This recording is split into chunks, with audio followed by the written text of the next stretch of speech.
ትዕይንታችን ሲጀምር ሃል ላርሰን የተባለ ልጅን እያስመለከተን ሲሆን የልጁ አባትም የሞት አፋፍ ላይ እንደሚገኝ እንመለከታለን። አባትየውም ከመሞቱ በፊት ለልጁ እናቱን በማግባቱ እንደሚጸጸትና በጣም ብዙ ቆንጆ ሴቶች በከተማው ስላሉ ከፈለገው ሴት ጋር ጊዜውን እንዲያሳልፍ ነግሮት ይሞታል። ታሪካችንም ሲቀየር ልጅየው አድጎ አባትየው እንደመከረው ሴቶችን የሚገምተው በላይኛው ውበት እንጂ ውስጣዊ ውበታቸውንና ማንነታቸውን አይመለከትም ነበር። በተጨማሪም ከተማው ላይ ያሉትን ሴቶች እየዞረ የሚያባልጋቸውም ሰው ነበር። ሁልጊዜ ከስራ ወደ አንድ ክለብ በማምራት ነበር ህይወቱን የሚመራው። ወደ ክለብም ሲሄድ ብቻውን አልነበረም። ልክ እንደሱ አይነት ጓደኛ ያለው ሲሆን ጓደኛውም ከፍቅረኛው ጋር የተጣላው በቅርቡ መሆኑን ያስመለክተናል። የተጣላበትም ምክንያት ፍቅረኛው የእግሯ ጥፍር አያምርም በማለት ነበር። ሃል ደግሞ ሰሞኑን ከአንድ ጎረቤቱ ጋር ግንኙነት ለመጀመር እንዳሰበ እንመለከታለን። በመጀመሪያ ቀጠሮውም ላይ ጎረቤቱ ጄል የምትባል ስትሆን እንደሌሎቹ ሴት በቀላሉ እሺ የምትለው ሴት አልነበረችምና ሃልን አገርጥታው ትሄዳለች። በንጋታውም ሃል በስራ ቦታ ለረጅም ጊዜ ሲጠብቀው የነበረው የሥራ ዕድል ተሳክቶለት ይመለከትና ሲደሰት ያስመለክተናል። ሃልም ወደ ቤት ለመሄድ በሊፍት ውስጥ በሚገባ ጊዜ በሊፍት ውስጥ አንድ ታዋቂ አነቃቂ ሰው ጋር ይገናኛል። ደስተኛ ካልሆንክ በህይወት ለውጠው ብሮ። የሰውየውም ስም ቶኒ ሮቢንሰን ይባል ነበር። ሁለቱም በማውራት ላይ ሳሉ ሊፍቱ ይበላሽና በሊፍት ውስጥ ለረጅም ጊዜ እዛው ውስጥ ይቆያሉ። ሁለቱም ለረጅም ጊዜ አንድ ላይ ስለቆዩ ስለ ህይወታቸው መነጋገርና መወያየት ይቀጥላሉ። ቶኒም ከሃል ተቃራኒ የሆነ ሰው ሲሆን እሱም በህይወቱ ያለችው አንድና ብቸኛ ፍቅረኛው እንደሆነች ይናገራል። ሃልም ቶኒን ፍቅረኛው ምን ያህል ቆንጆ እንደሆነች በሚጠይቅበት ጊዜ ቶኒሃል ምን አይነት የፍቅር ህይወት እያሳለፈ እንደሆነና ለሴቶች ያለውን አመለካከት ይረዳና ሴቶችን ሲቀርብ ውጫዊ ማንነታቸውን ሳይሆን ውስጣዊ ማንነታቸውን በማየት መቅረብ እንዳለበትም ይነግረዋል። ይሁን እንጂ ሃል ሐሳቡን የተቀበለው አይመስልም ነበር። ቶኒም ከሚጠቀማቸው ቴክኒኮች መካከል አንዱን በመጠቀም ከልቡን እንዲሰማውና ሴቶችን የሚመለከትበትን መነጽር ይቀይረዋል። ከዛን ቀን ጀምሮም ሃል መካከለኛ የሚባሉ ሴቶችን እንኳን እንደውብ ቆንጆ እንዲያይ ስለተደረገ የሚመለከታቸው ሴቶች ሁሉም በሚባል ደረጃ ይመቹት ነበር። ላይክ ለምን ደሞ አታረጉት? እኔ ልብ ቅርጹን ሳሉልኝ አላልኳችሁ? እንደዚህ ንኩልኝ ነው እንጂ እንደዚህ መጠንቆል ምን ያቀሳል? ኧረ በስመ አብ። አንድ ቀንም ከስራ በሚወጣ ጊዜ ታክሲ ለመያዝ የታክሲውን በር በሚከፍትበት ወቅት አንዲት ሴት በተመሳሳይ ሰዓት የታክሲውን በር ልትከፍት ትሞክራለች። ከዛም ሁለቱም በታክሲ ውስጥ በጋራ ለመሄድ ይስማሙና አብረው ይጓዛሉ። በመጓዝም ላይ ሳሉ ልጅቷ ለሃል ተመችታው ነበርና ከታክሲው እንደወረዱ ስልክ ቁጥሩን እንድትሰጠው ይጠይቃታል። እሱም በጣም ተመችቷት ነበርና ስልክ ተለዋውጠው ይለያያሉ። ሃልም ወደ ተለመደው ክለብ ይሄድና ከጓደኛው ማውሪዚዮ ጋር መዝናናቱን ይቀጥላል። ሃልም አንዲት ቆንጆዬ ሴትን በታክሲ ውስጥ እንደተዋወቃትና ስሟም ካትሪና እንደሚባል ይነግረዋል። ማውሪዚዮም እንዲያስተዋውቀው ቃል ካስገባው በኋላ ወደ መጸዳጃ ክፍል ያመራል። ከመጸዳጃ ቤቱም ሲመለስ ባልጠበቀው መልኩ ሃል ከማይመጥነውና በፊት አብረዋቸው ከማይዝናና ሴቶች ጋር ሲጨፍር ይመለከተዋል። የፈጠነ ከሚጨፍርበት ቦታ ሊያስወጣው ቢሞክርም ሃል አብዛኛዎቹን ሴቶች እንደ ቆንጆ ነበርና የሚመለከታቸው ሐሳቡን ውድቅ በማድረግ መዝናናቱን ይቀጥላል። በመሃልም ጎረቤቱ የነበረችውና ተመቸው የነበረችውም ጄልም ትመጣና ለሱ ያላት አመለካከት ሙሉ ለሙሉ ይለወጣል። በቀጣይኛውም ቀን ሃል መኪና እያሽከረከረ ሳለ በህይወቱ ተመልክተው የማያውቀውን ውበት በአንድ እንስት ላይ ይመለከትና መኪናውን አቁሞ ሊያናገራት እሷ ወደ ገባችበት ቤት ይገባል። ሃልም የተመለከታት ሴት ያን ያህል ውብ የምትባል ሳትሆን እንደውም በተቃራኒው እሱ ከሚወዳቸው አይነት ሴቶች ለየት ያለችና በጣም ወፍራም ሴት ነበረች። ነገር ግን ሃል ሴቶችን የሚመለከትበት መንገድ ተቀይሮ ስለነበረ ወደ እሷ በመጠጋት ሊያናገራት ይሞክራል። ነገር ግን ልጅቷ ልታናገረው ፈቃደኛ አልነበረችም። ምክንያቱም በመልኳና በሰውነቷ ሊያፌዝባት መስሏት ስለታያት ነበር። ይሁን እንጂ ሃል በተደጋጋሚ እንድታናገረው በሚመላለስባት ጊዜ ሐሳቡን ተቀበላ ምሳ ሊበሉ ተያይዘው ይወጣሉ።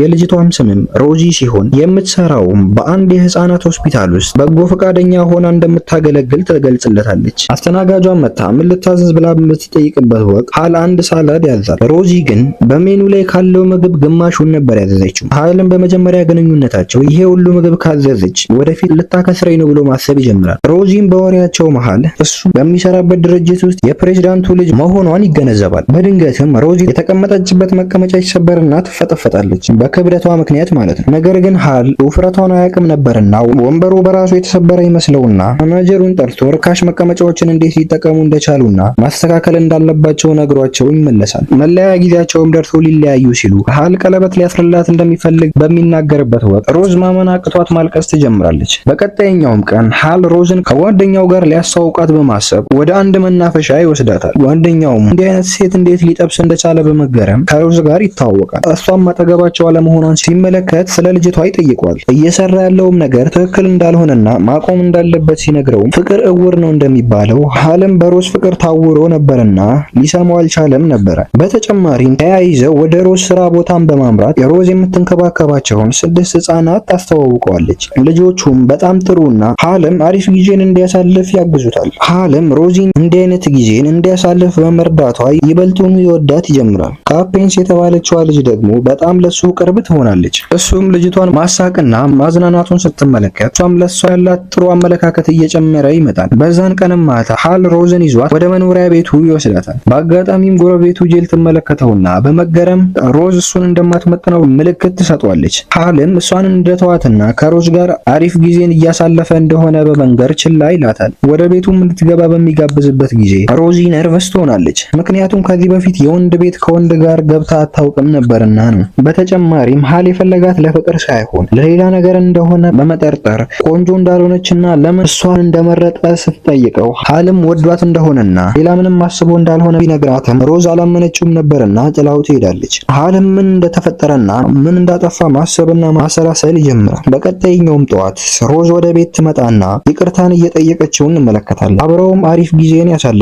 በተለያዩ ቀናትም እየተገናኙ ይዝናኑ ነበር። በአንድ ቀንም ሁለቱ ጥንዶች ወደ ሮዚ ቤተሰቦች እራት ተጋብዘው ይሄዳሉ። ልክ ወደ ውስጥም ሊገቡ ሲሉ ሀል የፍቅረኛው አባት የድርጅቱ ፕሬዝዳንትና አለቃው መሆኑን ስለሚያውቅ ትንሽ ፍራቻ ያድርበታል። ወደ ውስጥም ገብተው ቤተሰቦቿን ከተዋወቀ በኋላ እናትየዋን ሲመለከት በጣም ውብና ሽንቅጥ ያለ ሰውነት ስለነበራት ሮዚንም በእናትሽ ወጥተሽ ነው በማለት በሁሉም ሰው ፊት ይናገራል። ይህንንም የሰማችውም ሮዚ መሸማቀቅ ትጀምራለች። ወደ እራት መመገቢያውም ያመሩና አሪፍ የእራት ጊዜን ካሳለፉ በኋላ እናትና ልጅ የተበላበትን ዕቃ በሚያነሱበት ወቅት አባትየው ሀልን ልጁን የቀረባት የኔን የኃላፊነት ቦታ ለመውረስ ነው ሲል ይጠይቀዋል። ሀልን በመበሳጨት እንዴት ልጅህን ካንተ ስልጣን ጋር ታወዳድራታለህ ሲል ይመልስለታል። በተጨማሪም ለልጁ እንዲህ አይነት አመለካከት እንዳይኖረውና ልጁ ውስጣዊና ውጫዊ ውበትም እንዳላት ይነግረዋል። አለቃውም የሚናገረው ነገር ጠፍቶት ጸጥ ይላል። በኋላ ላይም ሮዚና ሀል ወደ ቤት ያመሩና ሌሊቱን አሪፍ ጊዜ ለማሳለፍ ሀል ወደሱ ጋር እንድትመጣ ይጠይቃታል። ነገር ግን ሮዚ በሰውነቷ በማፈር ወደሱ መሄዱን ትፈራለች። ነገር ግን ሀል ያበረታታትና ለሁለት አሪፍ ምሽትን ያሳልፋሉ። ጠዋትም ሮዝ ወደ ቤት በምትመለስበት ጊዜ ጄል ትመለከታትና ሀል እሷን ትቶ ከወፍራም ሴት ጋር በመሆኑ በመቅናት ወደ ውስጥ ገብታ ቪዲዮ ጌም እየተጫወቱ እንዲያሳልፉ ትጠይቀዋለች። ነገር ግን ሀል የሚወዳት ፍቅረኛ ስለነበረችው እንደማይሆን ነግሯት በቆመችበት በሩን ይዘጋባታል። በቀጣይኛውም ቀን ሀል በስራ ቦታ ሁሉንም ሰራተኞች ያስገርማቸዋል። ምክንያቱም ያቀረበው ፕሬዘንቴሽን በጣም አስደናቂ ስለሆነ ነበር። አለቃውም እሱን በመጥራት ከፍ ወዳለ ቦታ ያሳድገዋል። በአንድ ቀንም ሀልና ሮዚ በአንድ ላይ ዋልት ከተባለው ጓደኛውና ከሱ ፍቅረኛ ጋር ደብል ዴት ይወጣሉ። እየተዝናኑም ሳሉ ራልፍ የተባለ የድሮ የሮዚ ፍቅረኛ ይመጣና ያቋርጣቸዋል። ራልፍም ሮዚን ትንሽ ያወራትና ተመልሶ ይሄዳል። በሌላ በኩል ማውሪዚዮ ደግሞ በጓደኛው ምርጫ ደስተኛ አልነበረምና ቶኒን በማፈላለግ በጓደኛው ሀል ላይ ምን እንደተፈጠረ ይጠይቀዋል። ቶኒም ሐሳቡን ችላ ብሎት ሊያልፈው ፈልጎ ነበር። ነገር ግን ማውሪዚዮ ሊተው ባለመቻሉ እድል ሰጥቶ ያደረገበትን ነገር ግልጽ ያደርግለታል። ያደረገበትም ነገር ሴት ልጅን የሚያይበትን መንገድ እንደቀየረውና ከውጫዊ ውበቷ ውስጣዊ ውበቷ የበለጠ እንዲታየው እንዳደረገ ይገልጽለታል። ሮዚም ለሀል ፍቅረኛ እንዳልነበራትና ወንድ እንደማታቅ ነግራው ስለነበረ ስለ ራልፍ ይጠይቃታል። ሮዚም ያለፈ ታሪክ እንደሆነና ያን ያህልም ግንኙነት እንዳልነበራቸው ነግራው ታረጋጋዋለች። በተጨማሪም ራልፍ ቅድም የመጣ ጊዜ ለበጎ ፈቃደኞች የተዘጋጀ የ14 ወር ስራን እንድታግዛቸው ነበር የጠየቃት። እሷም ልቧ ቅን ስለነበረ ለመሄድ እንዳሰበች ለሀል ትነግረዋለች። ሀልም በጣም በመበሳጨት እንዴት ከበፊት ፍቅረኛዋ ጋር ለ14 ወር ያህል ጥለሽኝ ትሄጃለሽ ሲል ይጨሁባታል። ወዲያውኑም የሮዝን ክብደት መቆጣጠር ያቃተው ወንበር በድጋሚ ከጥቅም ውጪ ይሆናል። በዚህም የተበሳጨው ሀል የፈጠነ ወደ ሪሴፕሽኗ ጋር በማምራት እየተቆጣች ሳለ በመሃል ከማውሪዚዮ ስልክ ተደውሎለት ማውራቱን ይጀምራል። ማውሪዚዮም ከቶኒ ሀል ላይ ተሰርቶ የነበረውን ሴራ ማክሸፊያ ጠይቆት ነበር። ማክሸፊያውም አንድ አነስ ያለ ጨረፍተ ነገር ስትሆን እሷንም ለሀል ይነግረውና ምንም ቃል ሳይተነፍስ ስልኩን ይዘጋዋል። በዛንም ቅጽበት የሀል የድሮ እይታው ይመለስለታል። ወደ ሮዚ ጋርም በመመለስ በሚመለከታት ሰዓት ግራ መጋባት ይጀምራል። ማውሪዚዮም በፍጥነት ይደርስና ምንም ነገር ከማድረጉ በፊት ይዞት ይወጣል። ውጪ ላይም የተፈጠረውን እያንዳንዱን ነገር ያስረዳዋል። በመንገዳቸውም ላይ በመጀመሪያ ቀን የተዋወቃት ካትሪን የተባለችውም መንገድ ላይ ታገኘውና በደስታ ስታወራው እሱ ግን የሚያይበት መነጽር ተቀይሮ ስለነበረ ብዙም ለማውራት ደስተኛ አልነበረም። ሀልም ወደ ቤት በማምራት ምን ማድረግ እንዳለበት በማሰብ መጨነቅ ይጀምራል። ሮዚንም ከልቡ ነበርና የሚወዳት ጠፋው እይታው መመለስ እንደሚፈልግ እንረዳለን። በቀጣዮቹም ቀናት ከሮዚ ጋር ሳይገናኝ ተደብቆ ይቆያል። ከማውሪዚዮ ጋርም በመሆን ቶኒን አብረው ማፈላለግ ይጀምራሉ። ከቀናትም በኋላ ጁል ሃልን በአንድ ሬስቶራንት ውስጥ ራት ትጋብዘዋለች። ሃልም ሐሳቡን መቀበል ባይፈልግም ግን ካለበት ሐሳብ ለመገላገል ሐሳቧን ተቀብሏት አብሯት ይሄዳል። ጄልም አጋጣሚውን በመጠቀም እሱን እንደምትወደውና ከሱ ጋር አሪፍ ጊዜን ማሳለፍ እንደምትፈልግ ትነግረዋለች። ነገር ግን ሃል የሚያስበውና የሚወደው አንድ ሴት ነበረች። እሱም በውስጡ ያለችውን የሚያስባት አንድ ሴት ሮዚ ነበረችና ዝምታን ይመርጣል። እንዳጋጣሚም ሆኖ ሮዚና ቤተሰቦቿ በዛው ሬስቶራንት ጊዜን ለማሳለፍ ይመጣሉ። በቦታውም ላይም ሃልን ትመለከተዋለች። የተመለከተችውም ከሴት ጋር እጅ ለእጅ ሲነካካ ነበር። ጥላ ለመውጣትም ትሞክራለች። በመውጣትም ላይ ሳለች ሃል ወደ ሽንት ቤት ሴት ትመለከተውና እንዲያናግራት ብትጠብቀውም ግን አያውቃትም ነበርና ያልፋታል። ይህም አጋጣሚ ሮዝን በጣም ይጎዳታል። እሷም በማዘን ወዲያው ወደ ቤቷን መጓዝ ትጀምራለች። ነገር ግን እውነታው ሃን እየሄደ የነበረው ወደ ስልክ መደወያው ነበርና ለሮዝም ሲደውልላት እንመለከታለን። ነገር ግን ሮዚ ተናዳ ነበርና ከሱ ጋር መለያየቱን ትመርጣለች። ከተወሰኑ ቀናቶችም በኋላ በሮዚ አባትና ሃል በመስሪያ ቤት ውስጥ ይገናኙና ሮዝ ከድሮ ፍቅረኛዋ ራልፍ ጋር ሊጋቡ እንዳሰቡ ይነግረዋል። ይህንንም የሰማው ሃል እሷ ወደምትሰራበት ሆስፒታል ያመራና እሷን ማፈላለጉን ይቀጥላል። በፊት ላይም በሆስፒታል ውስጥ አሪፍ ጊዜን ከሱ ጋር ያሳለፉትን ልጆች በትክክለኛ እይታው ሲመለከታቸው አብሶም ከሱ ጋር አሪፍ ጊዜን ያሳለፈችው ልጅ ሲመለከታት ፊቷ በጠባሳ የተሞላ ነበር። ነገር ግን አሁንም ድረስ በራስ መተማመኗ በፊቷ ላይ ይታይ ነበር። ይህንንም በሚመለከት ሰዓት ከውጫዊ ውበት ይልቅ ውስጣዊ ውበት እንደሚበልጥ ይበልጥ መረዳት ይጀምራል። ወደ ማውሪዚዮም ስንመለስ ከጀርባው በኩል ጭራ መሳይ ተፈጥሮ ነገር እንዳለበት ያስመለክተናል። ከባለቤቱ ጋርም የተፋቱት በዛ ምክንያት እንደሆነም እንረዳለን።